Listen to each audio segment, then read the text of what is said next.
আজ আমি আপনাদের সাথে শেয়ার করছি কুমড়ো শাকের এমন একটা রেসিপি যেটা কিন্তু থাকলে দুপুরে গরম ভাতের সাথে আর কোনো কিছুর প্রয়োজন হয় না। তো নমস্কার বন্ধুরা, মনীষা রান্নাঘরে সবাইকে স্বাগত। প্রতিদিনের মতো চলে এলাম আবার একটা রেসিপি নিয়ে। আশা করি আপনাদের ভীষণ ভালো লাগবে। এবার দেখুন, এখানে কিন্তু সমস্ত কুমড়ো শাক খুব সুন্দরভাবে কেটে নিয়েছি। শাকগুলোকে এইভাবে ছোট ছোট করে নিয়েছি আর ডাঁটাগুলোকে একটু ছোট ছোট করে কেটে নিচ্ছি।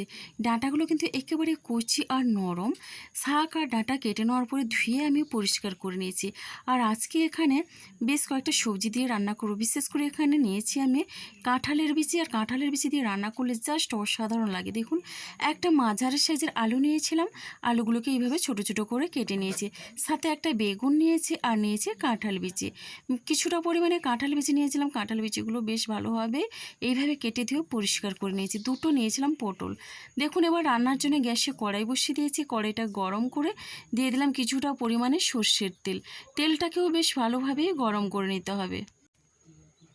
এবার দেখুন, এখানে কিন্তু খুব সুন্দরভাবে তেলটা গরম হয়ে গেলে দিয়ে দিচ্ছি ফোড়নে একটা শুকনো লঙ্কা। লঙ্কাটাকে এভাবে কেটে দিয়েছি। এবার হাফ চামচ পরিমাণে দিয়ে দিলাম পাঁচ ফোড়ন। এখন দেখুন, ফোড়নটাকে একটু নাড়াচাড়া করে নিচ্ছি। ফোড়ন থেকে কিন্তু মিষ্টি একটা গন্ধ বেরিয়েছে। এবার এখানে দিয়ে দিচ্ছি দুটো মাঝারি সাইজের পেঁয়াজ কুচি। পেঁয়াজ কুচি দিয়ে বেশ ভালোভাবে নাড়াচাড়া করে নিচ্ছি। পেঁয়াজটাকে প্রথমে হালকা লাল করে একটু ভেজে নিতে হবে। আর এখানে না, আমি যে পাঁচ ফোড়ন দিয়েছি এর ফ্লেভারটা কিন্তু দারুণ হয়। আপনারা চাইলে কিন্তু এখানে জিরে ফোড়ন বা কালো জিরেও দিতে পারেন, তবে পাঁচ ফোড়ন দিয়ে একবার রান্না করে দেখতে পারেন। এখন দেখুন, এখানে দিয়ে দিচ্ছি কেটে রাখা আলু। যখনই দেখবেন পেঁয়াজটা একটু হালকা লাল করে ভাজা হয়ে গেছে, তখনই কিন্তু আলুটা দিয়ে দিতে হবে। সেই সাথে দিয়ে দিলাম আমি কাঁঠালের বিচিগুলো। যেহেতু আলু আর কাঁঠালের বিচি একটু সেদ্ধ হতে সময় লাগে, তার জন্য আমি এটা আগের থেকে দিয়ে দিলাম। এইভাবে কিছু সময় ধরে আমি নাড়াচাড়া করে নেব।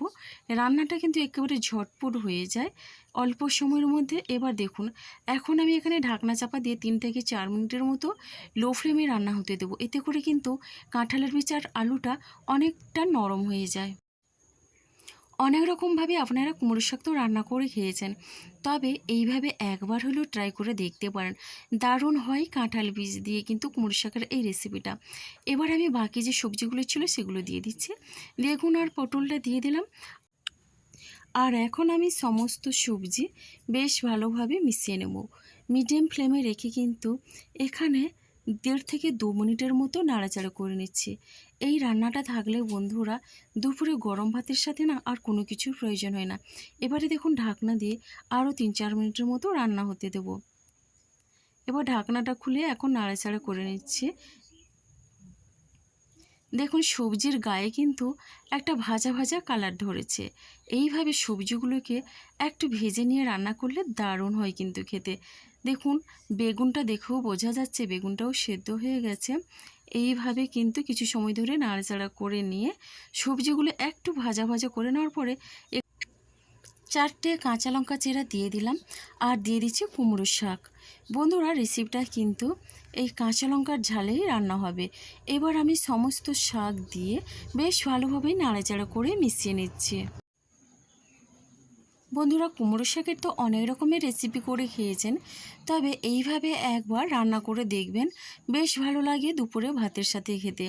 দেখুন, এইভাবে কিছু সময় ধরে আমি নাড়াচাড়া করে নেওয়ার পরে এবারে এখানে দিয়ে দিচ্ছি স্বাদ অনুসারে লবণ। আর লবণটা দিয়ে এবার আমি এখানে দিয়ে দিচ্ছি হলুদের গুঁড়ো। হাফ চামচের মতো হলুদের গুঁড়ো দিয়ে দিলাম। লবণ আর হলুদের গুঁড়ো দিয়ে বেশ ভালোভাবে নাড়াচাড়া করে নিচ্ছি। সুন্দরভাবে কিন্তু এখানে মিশিয়ে নিতে হবে। আর এই সময় কিন্তু গ্যাসের ফ্লেমটা আমি মিডিয়ামে রেখেছি। মিডিয়াম ফ্লেমে রেখে নাড়াচাড়া করে কিন্তু মিশিয়ে নিতে হবে। এবার দেখুন, কুমড়ো শাক রান্না করার জন্য এখানে আমার একটা মশলা লাগবে, তো মশলাটা করে নেব। তো তার আগে এখানে ঢাকনা চাপা দিয়ে দিচ্ছি আর এটা কিন্তু লো ফ্লেমে রান্না হতে দেবো। ততক্ষণে মশলাটা করে নিচ্ছি। তো মশলার জন্য একটা বাটির মধ্যে নিয়ে নিলাম 1 চামচ পরিমাণে কালো সর্ষে, 1 চামচ পরিমাণে হলুদ সর্ষে। এবার নিচ্ছি 3টা কাঁচা লঙ্কা। এখন আমি এটা কিন্তু বেটে নেব, আর এটা আমি শিলপাটায় বেটে নেব।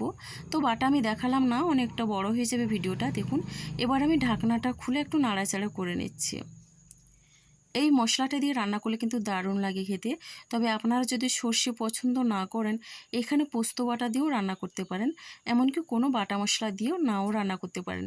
আর এখানে কিন্তু কোনো রকমে আমি গুঁড়ো লঙ্কার ব্যবহার করছি না, এটা কিন্তু কাঁচা লঙ্কার ঝালে রান্না হবে। এবার বেটে রাখা মশলাটা দিয়ে দিলাম, আর মশলাটা দিয়ে এখন আমি মশলার বাটিটা ধুয়ে অল্প পরিমাণে কিন্তু এখানে জল দিয়ে দিচ্ছি। এবার খুব সুন্দরভাবে মিশিয়ে নেব।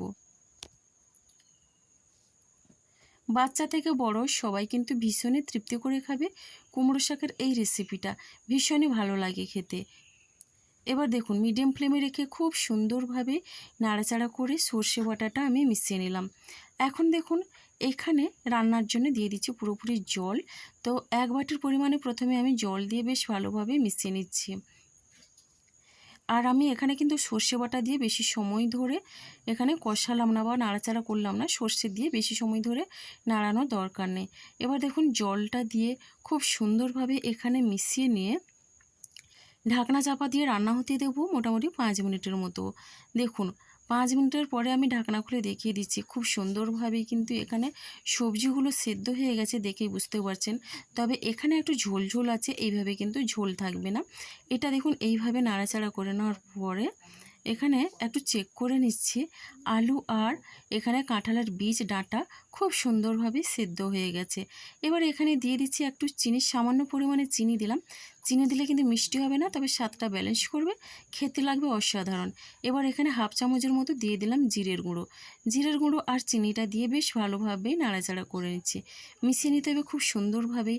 আর এখানে একটু খুন্তি দিয়ে একটু এইভাবে একটু ঘেঁটে দিচ্ছি, এতে করে কিন্তু একটু মাখো মাখো হয়, যখন আলুগুলো খুব সুন্দরভাবেই ভাঙা ভাঙা হয়ে মিশিয়ে যায় কুমড়ো শাকের সঙ্গে, দারুণ হয় খেতে কিন্তু। দেখুন এখানে কিন্তু রান্নাটা প্রায় আমার হয়ে গেছে। এবার আমি এখানে নামানোর আগে দিয়ে দিচ্ছি কাঁচা সর্ষে তেল 1 চামচ।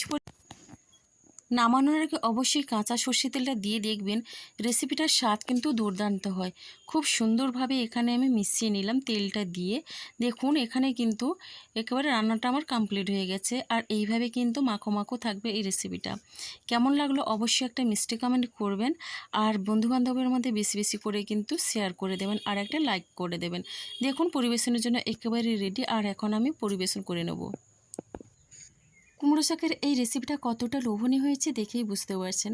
তো বন্ধুরা আজকের রেসিপিটা আমার এই পর্যন্ত, আর আগামীকাল আসবো আবারও একটা নতুন রেসিপি নিয়ে। আপনারা সবাই সুস্থ থাকুন, ভালো থাকুন। অসংখ্য ধন্যবাদ আর অনেক অনেক ভালোবাসা রইল আমার সোনা বন্ধুদের জন্য। তাহলে বন্ধুরা আজকের মতো সবাইকে টাটা।